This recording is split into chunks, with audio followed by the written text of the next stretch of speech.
Hakim-hakim 6. Gideon diangkat menjadi hakim.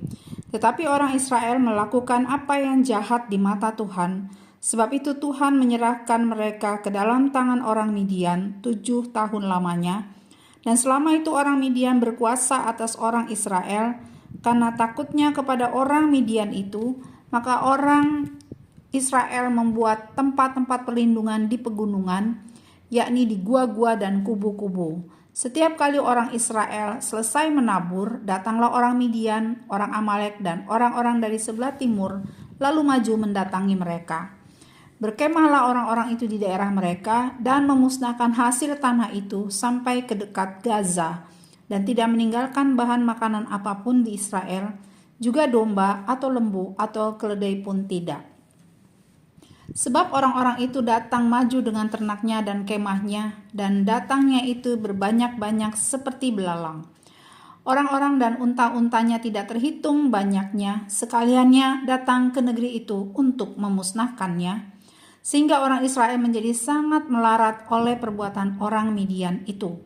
Lalu berserulah orang Israel kepada Tuhan. Ketika orang Israel berseru kepada Tuhan karena orang Midian itu, maka Tuhan mengutus seorang nabi kepada orang Israel yang berkata kepada mereka, "Beginilah firman Tuhan Allah Israel, Akulah yang menuntun kamu keluar dari Mesir dan membawa kamu keluar dari rumah perbudakan. Aku melepaskan kamu dari tangan orang Mesir dan dari tangan semua orang yang menindas kamu. Bahkan aku menghalau mereka dari depanmu dan negeri mereka kuberikan kepadamu. Dan aku telah berfirman kepadamu, Akulah Tuhan Allahmu, maka janganlah kamu menyembah Allah orang Amori yang negerinya kamu diami ini, tetapi kamu tidak mendengarkan firmanku itu." Kemudian datanglah malaikat Tuhan dan duduk di bawah pohon tarbantin di Ofra, kepunyaan Yoas orang Abiezer itu, sedang Gideon anaknya mengirik gandum dalam tempat pemerasan anggur agar tersembunyi bagi orang Midian. Malaikat Tuhan menampakkan diri kepadanya dan berfirman kepadanya demikian, "Tuhan menyertai engkau, ya pahlawan yang gagah berani." Jawab Gideon kepadanya, "Ah, Tuanku, jika Tuhan menyertai kami, mengapa semuanya ini menimpa kami? Di manakah segala perbuatan-perbuatannya yang ajaib yang diceritakan oleh nenek moyang kami kepada kami? Ketika mereka berkata, bukankah Tuhan telah menuntun kita keluar dari Mesir? Tetapi sekarang Tuhan membuang kami dan menyerahkan kami ke dalam cengkeraman orang Midian." Lalu berpalinglah Tuhan kepadanya dan berfirman, "Pergilah dengan kekuatanmu ini dan selamatkanlah orang Israel dari cengkeraman orang Midian. Bukankah aku mengutus engkau?" Tetapi jawabnya kepadanya, "Ah, Tuhanku, dengan apakah akan kuselamatkan orang Israel? Ketahuilah, kaumku adalah yang paling kecil di antara suku Manasye, dan aku pun seorang yang paling muda di antara kaum keluargaku." Berfirmanlah Tuhan kepadanya, "Tetapi akulah yang menyertai engkau, sebab itu engkau akan memukul kalah orang Midian itu sampai habis." Maka jawabnya kepadanya, "Jika sekiranya aku mendapat kasih karunia di matamu, maka berikanlah kepadaku tanda bahwa engkau sendirilah yang berfirman kepadaku. Janganlah kiranya pergi dari sini sampai aku datang kepadamu membawa persembahanku dan meletakkannya di hadapanmu.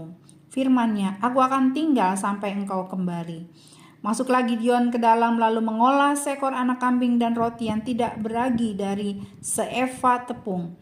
Ditaruhnya daging itu ke dalam bakul dan kuahnya ke dalam periuk.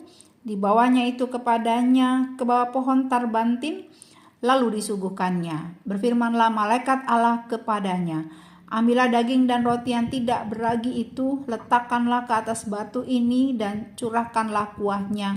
Maka diperbuatnya demikian. Dan malaikat Tuhan mengulurkan tongkat yang ada di tangannya, dengan ujungnya disinggungnya daging dan roti itu, maka timbullah api dari batu itu dan memakan habis daging dan roti itu. Kemudian hilanglah malaikat Tuhan dari pandangannya. Maka tahuilah Gideon bahwa itulah malaikat Tuhan, lalu katanya, "Celakalah aku, Tuhanku Allah, sebab memang telah kulihat malaikat Tuhan dengan berhadapan muka. Tetapi berfirmanlah Tuhan kepadanya, selamatlah engkau, jangan takut, engkau tidak akan mati. Lalu Gideon mendirikan mezbah di sana bagi Tuhan dan menamainya Tuhan itu keselamatan. Mezbah itu masih ada sampai sekarang di Ofrah, kota orang Abiezer. Pada malam itu juga Tuhan berfirman kepadanya, ambillah seekor lembu jantan kepunyaan ayahmu, yakni lembu jantan yang kedua berumur 7 tahun, runtuhkanlah mezbah Baal kepunyaan ayahmu dan tebanglah tiang berhala yang di dekatnya. Kemudian didirikanlah mezbah bagi Tuhan Allahmu di atas kubu pertahanan ini dengan disusun baik.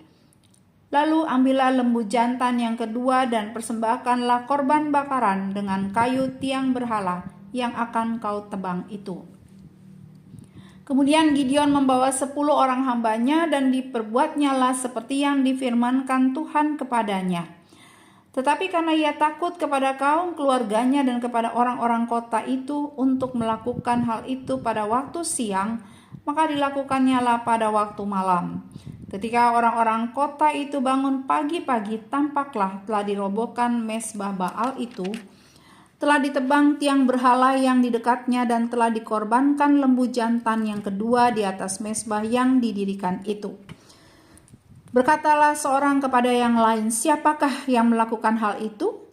Setelah diperiksa dan ditanya-tanya, maka kata orang, Gideon bin Yoas dialah yang melakukan hal itu.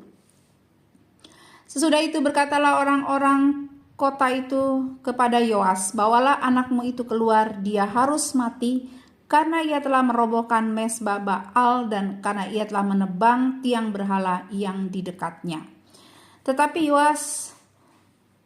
jawab Yoas kepada semua orang yang mengerumuninya itu, kamu mau berjuang membela Baal atau kamu mau menolong dia? Siapa yang berjuang membela Baal akan dihukum mati sebelum pagi. Jika Baal itu Allah, biarlah ia berjuang membela dirinya sendiri setelah mezbahnya dirobohkan orang.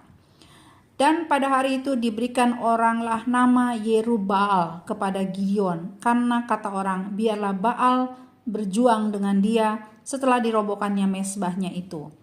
Seluruh orang Midian dan orang Amalek dan orang-orang dari sebelah timur telah berkumpul bersama-sama. Mereka telah menyeberang dan berkemah di lembah Yizreel. Pada waktu itu roh Tuhan menguasai Gideon, ditiupnyalah sangkakala, dan orang-orang Abiezer dikerahkan untuk mengikuti dia. Juga dikirimnya pesan kepada seluruh suku Manasye, dan orang-orang ini pun dikerahkan untuk mengikuti dia. Dikirimnya pula pesan kepada suku Asyer, Zebulon dan Naftali, dan orang-orang ini pun maju untuk menggabungkan diri dengan mereka. Kemudian berkatalah Gideon kepada Allah, jika engkau mau menyelamatkan orang Israel dengan perantaraanku, seperti yang kau firmankan itu, maka aku akan membentangkan guntingan bulu domba di tempat pengirikan. Apabila hanya di atas guntingan bulu itu ada embun, tetapi seluruh tanah di situ tinggal kering, maka tahulah aku bahwa engkau mau menyelamatkan orang Israel dengan perantaraanku, seperti yang kau firmankan. Dan demikianlah terjadi, sebab keesokan harinya pagi-pagi ia bangun, dipulasnya guntingan bulu itu dan diperasnya air embun dari guntingan bulu itu secawan penuh air. Lalu berkatalah Gideon kepada Allah, janganlah kiranya murkamu bangkit terhadap aku, apabila aku berkata lagi sekali ini saja, biarkanlah aku satu kali lagi saja mengambil percobaan dengan guntingan bulu itu. Sekiranya yang kering hanya guntingan bulu itu, dan di atas seluruh tanah itu ada embun.